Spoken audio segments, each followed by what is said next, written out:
നിലവിൽ ഫുട്ബോൾ ലോകത്തെ ഒരു ചർച്ചാ വിഷയമാണ് റോബർട്ട് ലെവൻഡോസ്കിയുടെ പകരക്കാരൻ ആരായിരിക്കും എന്നത്. 37 വയസ്സായി കഴിഞ്ഞു റോബർട്ട് ലെവൻഡോസ്കിക്ക്.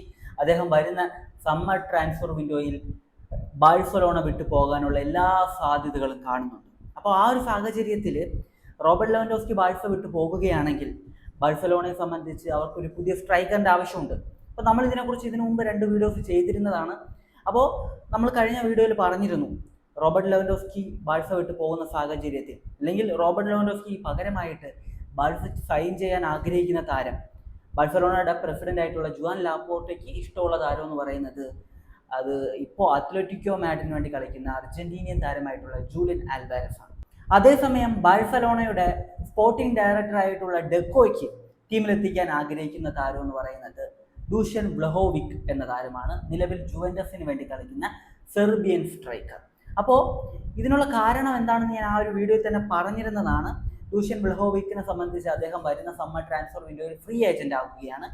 ജൂലിയൻ ആൽവാരസിനെ സംബന്ധിച്ച് അദ്ദേഹത്തെ സ്വന്തമാക്കണമെങ്കിൽ 100 മില്യണിന് മുകളിൽ ഒരു തുക മുടക്കേണ്ടതുണ്ട്. കാരണം എന്താണെന്ന് വെച്ച് കഴിഞ്ഞാൽ 2031 വരെ അത്ലറ്റിക്കോ മാഡ്രിഡുമായിട്ട് താരത്തിന് കോൺട്രാക്റ്റ് ഉണ്ട്. അത് മാത്രമല്ല, താരത്തെ സെല്ല് ചെയ്യാനുള്ള ഒരു പ്ലാന് നിലവിൽ അത്ലറ്റിക്കോ മാഡ്രിഡിന് ഇല്ല. അപ്പോൾ ആ ഒരു സാഹചര്യത്തിൽ അത്രയും വലിയൊരു തുക കൊടുത്താൽ മാത്രമേ താരത്തെ കിട്ടാനുള്ള സാധ്യതകളുള്ളൂ എന്നതാണ്. പിന്നെ ഇംഗ്ലീഷ് പ്രീമിയർ ലീഗിൽ നിന്ന് ആഴ്സണൽ, ചെൽസി തുടങ്ങിയ ടീമുകൾ ഈ ഒരു താരത്തിന് പുറകെ ഉണ്ട് താനും.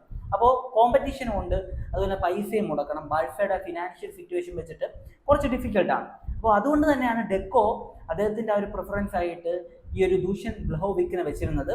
ഇപ്പോൾ ദൂഷൻ വ്ലഹോവിക് ആകുമ്പോൾ അവർക്ക് ഈസി ആയിട്ട് എടുക്കാൻ പറ്റും. കാരണം എന്താ വെച്ച് കഴിഞ്ഞാൽ അദ്ദേഹത്തിൻ്റെ ആ ഒരു കോൺട്രാക്റ്റ് വരുന്ന സമ്മർ ട്രാൻസ്ഫർ വിൻഡോയോട് തീരുകയാണ്. അതായത് വരുന്ന ജൂൺ ആ ഒരു സമയമാകുമ്പോൾ അദ്ദേഹത്തിൻ്റെ ജുവന്റസുമായിട്ടുള്ള ഒരു കോൺട്രാക്റ്റ് തീരുകയാണ്. അപ്പോൾ കോൺട്രാക്റ്റ് ഇല്ലാത്ത ഫ്രീ ഏജന്റ് താരത്തെ ഈസി ആയിട്ട് ടീമിലേക്ക് എത്തിക്കാൻ പറ്റും. ടീമിൻ്റെ ഫിനാൻഷ്യൽ സിറ്റുവേഷൻ വെച്ചിട്ട് ഈസി ആയിട്ട് അത് പോസിബിൾ ആണ്. അപ്പോൾ ഇതായിരുന്നു ആ ഒരു വീഡിയോയിൽ നമ്മൾ പറഞ്ഞിരുന്നത്.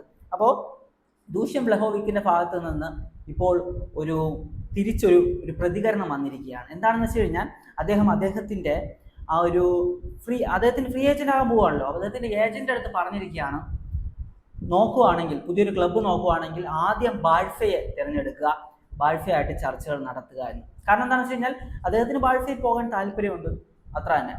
ബാഴ്സയായിട്ട് ചർച്ചകൾ ഏർപ്പെടുത്തുക ആദ്യം. ബാഴ്സയുടെ ആ ഒരു ചർച്ചകൾ വിജയകരമായിട്ട് പൂർത്തിയായ ബാഴ്സയിൽ പോകാം. അല്ലാത്ത സാഹചര്യമാണെങ്കിൽ മാത്രം ബാക്കിയുള്ള ടീമുകൾ നോക്കിയാൽ മതി.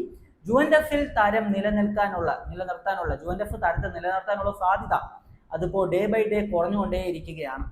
അതിനുള്ള കാരണമായിട്ട് പറയുന്നത് താരത്തിൻ്റെ ആ ഒരു പെർഫോമൻസിൽ മാനേജ്മെന്റ് തൃപ്തരല്ല എന്ന് പറയുന്നുണ്ട്. ഒപ്പം പല മാധ്യമങ്ങളും റിപ്പോർട്ട് ചെയ്യുന്നത് താരത്തിനും വലിയ ഇൻട്രസ്റ്റ് ഇല്ല ജുവന്റസിൽ തുടരാൻ എന്നതാണ്. ഇപ്പോൾ ഇറ്റാലിയൻ മാധ്യമങ്ങൾ റിപ്പോർട്ട് ചെയ്ത അടിസ്ഥാനമായിട്ടാണ് ഞാൻ പറയുന്നത്. എന്താണെന്ന് വെച്ച് കഴിഞ്ഞാൽ ദൂഷൻ വ്ലഹോവിക്ക് പറഞ്ഞിരിക്കുകയാണ്, ബാഴ്സലോണയായിട്ട് ചർച്ചകൾ നടത്തുക, ബാഴ്സയിൽ ആയിട്ട് ചർച്ചകൾ നടത്തുക. ആ ചർച്ചകൾ വിജയകരമായിട്ട് പൂർത്തിയായി കഴിഞ്ഞാൽ ഞാൻ ബാഴ്സയിൽ പോകുമെന്ന രീതിയിൽ അദ്ദേഹത്തിൻ്റെ ആ ഒരു ഏജന്റിനോട് പറഞ്ഞിരിക്കുകയാണ് ദൂഷൻ വ്ലഹോവിക്. അപ്പോൾ വ്ലഹോവിക് ഒരു കിടിലൻ പ്ലെയർ ആണോ എന്ന് ചോദിച്ചു കഴിഞ്ഞാൽ അദ്ദേഹം ഒരു വേൾഡ് ക്ലാസ് ടാലൻ്റ് ആണ്, വേറെ ലെവലാണെന്നൊന്നും ഞാൻ പറയത്തില്ല. പക്ഷേ ഒരു ടോപ്പ് ക്ലാസ് പ്ലെയർ തന്നെയാണ്, ഒരു സംശയവും അതിൽ. വളരെ മികച്ച പൊട്ടൻഷ്യൽ ഉള്ള ഒരു താരം തന്നെയാണ് ദൂഷൻ വ്ലഹോവിക്, നോ ഡൗട്ട്. അദ്ദേഹത്തിൻ്റെ ആ ഒരു സ്റ്റാറ്റ്സും കാര്യങ്ങളും നമുക്കൊന്ന് നോക്കാം. കരിയറിൽ ഇതുവരെ 319ഓളം മത്സരങ്ങൾ താരം കളിച്ചിട്ടുണ്ട്. 136 ഗോളും 26 അസിസ്റ്റും. 26 വയസ്സുള്ള ഒരു പ്ലെയറാണ്. അപ്പോൾ സാധാരണ നമ്മൾ കണ്ടുവരുന്നതാണ് 25-നും ഒരു 30-നും ഒരു 32-നൊക്കെ ഇടയിലാണ് ഒരു പ്രൈം ആയിട്ട് പലരുടെയും വരാറ്. അപ്പോൾ ഈ ഒരു താരത്തെ സംബന്ധിച്ച് അദ്ദേഹത്തിൻ്റെ ആ ഒരു പ്രൈം ടൈമിലാണ് എന്ന് എനിക്ക് തോന്നുന്നില്ല. ഇനിയായിരിക്കാം ഒരു പക്ഷേ അദ്ദേഹം ഒരു പ്രൈം ലെവലിലേക്ക് മാറാൻ പോകുന്നത്. അപ്പോൾ അങ്ങനത്തെ ഒരു സിറ്റുവേഷനിൽ ഈ ഒരു സ്റ്റാറ്റ്സ് ഒരു ആവറേജ് എന്ന് നമുക്ക് പറയാൻ പറ്റും. ഒരു ആവറേജ് കുഴപ്പമില്ലാത്തൊരു സ്റ്റാറ്റ്സ് ആണ് എന്ന് നമുക്ക് പറയാൻ പറ്റും.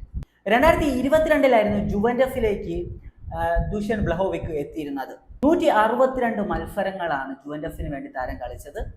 അതിൽ നിന്ന് 64 ഗോളും 14 അസിസ്റ്റും താരം നേടിയിട്ടുണ്ടായിരുന്നു. വളരെ മികച്ച രീതിയിൽ തന്നെയായിരുന്നു താരത്തിൻ്റെ സ്റ്റാർട്ടൊക്കെ ഉണ്ടായിരുന്നത്. പക്ഷേ അദ്ദേഹത്തിൻ്റെ ഓരോ സീസൺ കഴിയുന്ന സാഹചര്യത്തിൽ അദ്ദേഹത്തിൻ്റെ പെർഫോമൻസ് ലോ ആയി വരുന്നതായിരുന്നു നമ്മൾ കണ്ടത്. ഈ ഒരു സീസണിലേക്ക് വരികയാണെങ്കിൽ 22 മത്സരങ്ങളിൽ നിന്ന് 8 ഗോൾ മാത്രമാണ് താരം നേടിയിട്ടുള്ളത്, 2 അസിസ്റ്റ് നൽകിയിട്ടുണ്ട്. എന്നാൽ ചാമ്പ്യൻസ് ലീഗിൽ അത്യാവശ്യം കുഴപ്പമില്ലാത്ത സ്റ്റാറ്റ്സ് ആണുള്ളത്. 4 മത്സരങ്ങളിൽ നിന്ന് 3 ഗോളും 1 അസിസ്റ്റും. 2020 സെർബിയ എന്ന ദൂഷൻ വ്ലഹോവിക്കിന്റെ രാജ്യത്തിന് വേണ്ടി അദ്ദേഹം അരങ്ങേറ്റം കുറിച്ചത്. വളരെ മികച്ച രീതിയിൽ തന്നെയായിരുന്നു കാര്യങ്ങൾ പൊയ്ക്കൊണ്ടിരിക്കുന്നത്. 41 മത്സരങ്ങളിൽ നിന്ന് 16 ഗോൾ 4 അസിസ്റ്റ് എന്ന രീതിയിലാണ് കാര്യങ്ങൾ പോകുന്നത്.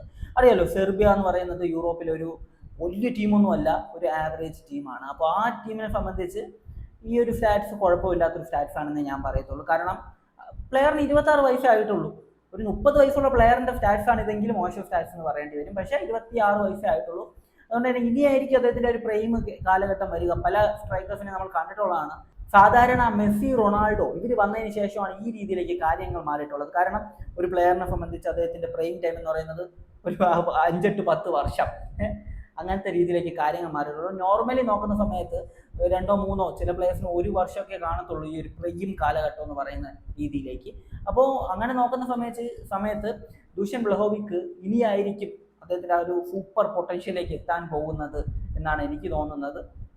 ബാഴ്സയെ സംബന്ധിച്ച് വളരെ സേഫ് ആയിട്ടുള്ള ഒരു ഓപ്ഷനാണ്. കാരണം എന്താണെന്ന് വെച്ച് കഴിഞ്ഞാൽ ഫിനാൻഷ്യൽ ഇഷ്യൂ ആണ്. ഫിനാൻഷ്യൽ ഇഷ്യൂ വെച്ച് നോക്കുന്ന സമയത്ത് വളരെ സേഫാണ് ഈ ഒരു സ്ട്രൈക്കറെ സൈൻ ചെയ്യുക എന്ന് പറയുന്നത്. അപ്പോൾ ഇതിനെക്കുറിച്ചുള്ള നിങ്ങളുടെ ഒപ്പീനിയൻ എന്ത് തന്നെയാണെങ്കിലും കമന്റ് ബിലോ. മറ്റൊരു വീഡിയോ കാണുന്നതായിരിക്കും. ബൈ ബൈ വിത്ത് ഫുട്ടേൽ.